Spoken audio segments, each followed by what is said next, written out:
یہ کس کی سیرت ہے؟ اہل سنت والجماعت کے امام اہل سنہ والجماعت، امام اہل سنہ والجماعت امام احمد بن حنبل کی سیرت ہے۔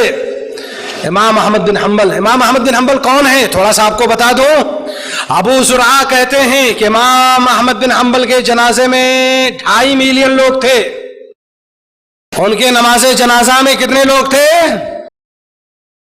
25 لاکھ لوگ تھے۔ حافظ عبد الوہاب الوراق کہتے ہیں کہ نہ تو جاہلیت میں نہ تو اسلام میں آج تک ہم نے اتنا بڑا مجمع کسی کی نماز جنازہ میں دیکھا ہی نہیں ہے۔ آپ اندازہ لگا سکتے ہیں کہ امام احمد بن حنبل رحمہ اللہ کے چاہنے والے کتنے تھے۔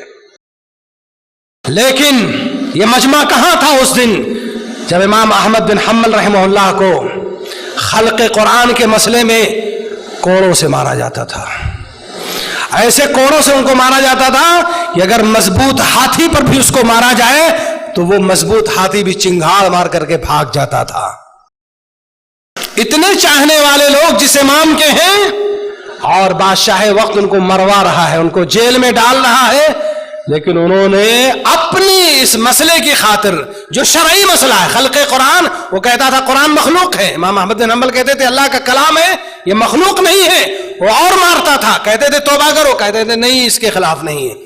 لوگ اشاروں میں پوچھتے رہے ہوں گے نا، امام صاحب اجازت دو، 25 لاکھ کا مجمع، اس کی فوج 5-10 لاکھ ہے، ہم لوگ 25 لاکھ ہیں۔ لیکن امام احمد بن حنبل رحمہ اللہ نے ان لوگوں کو حاکم کے خلاف خروج کی اجازت نہیں دیا، صبر کیا۔ اس کے بعد جو خلیفہ آیا اس نے عام اعلان کیا امام احمد بن حنبل باہر نکلو، اب میری حکومت ہے، تم نے صبر کیا، اللہ تعالیٰ نے تمہارا صبر کا بدلہ دیا، عزت کے ساتھ ان کو باہر نکالا۔ امام احمد بن حنبل رحمہ اللہ چاہتے تو ان 2.5 لاکھ لوگوں کو اکٹھا کر کے منبر و محراب پر اس حاکم کے خلاف تقریر کر کے چاہتے اکٹھا کر کے پورے ملک کو آگ میں جھونک سکتے تھے، لیکن اہل سنت والجماعت کا جو قرآن و حدیث کے متبع اور پیروکار ہیں، ان کا یہ شیوا، ان کا یہ وطیرہ نہیں ہے۔ امام احمد بن حنبل رحمہ اللہ نے اس وقت یہی کہا تھا کہ لوگوں جو تم بادشاہ وقت سے، خلیفہ وقت سے غلط کام دیکھ رہے ہو تو اپنے دل کے اندر اس کو برا سمجھو، اور خلیفہ کی اطاعت سے اپنے ہاتھ کو باہر نہ نکالو، مسلمانوں کا خون مت بہاؤ ورنہ تمہارا انجام بہت برا ہوگا۔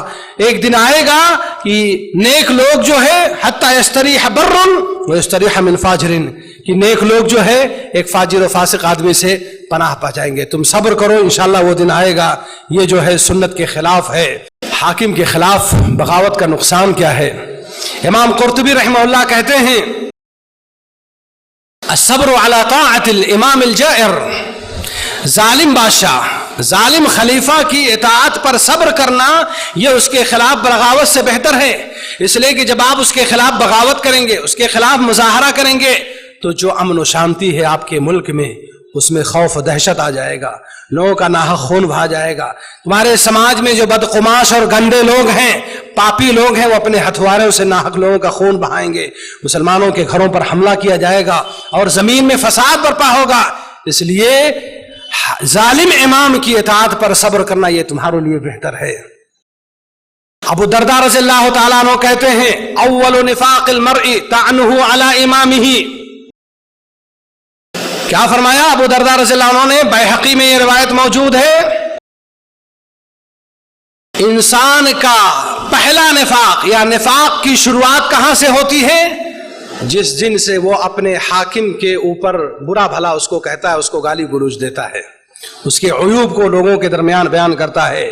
ابو بکر صدیق رضی اللہ تعالیٰ عنہ کہتے ہیں میں نے اللہ کے رسول صلی اللہ علیہ وسلم کو فرماتے ہوئے سنا من اہان السلطان اہانہ اللہ، جس نے بادشاہ وقت کو کی توہین کیا تو اللہ تعالیٰ اس کی بھی توہین کرے گا۔ ترمذی کے اندر یہ روایت موجود ہے۔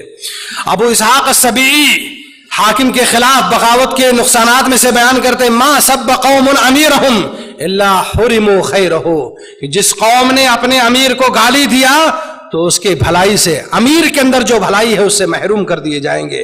ابو مجلس کہتے ہیں سب الامام الحالقۃ، امام کو گالی دینا یہ حالقہ ہے، حالقہ کے معنی تباہ کر دینے والا ہے، حالقہ کے معنی ہوتے، حلق کے معنی ہوتے سر مڈوانا، تو کہتے ہیں بھائی اس سے مراد سر مڈوانا نہیں، اس سے مراد ہے دین کا مڈوا دینا۔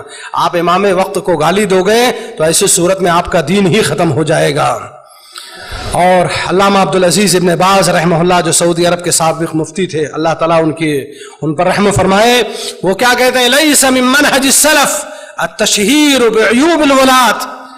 اہل سنت والجماعت اور منہج سلف کا یہ طریقہ نہیں ہے کہ مسلم حکمرانوں کے عیوب کو لوگوں کے درمیان بیان کیا جائے، ممبر و محراب پر اس کی تشہیر کی جائے.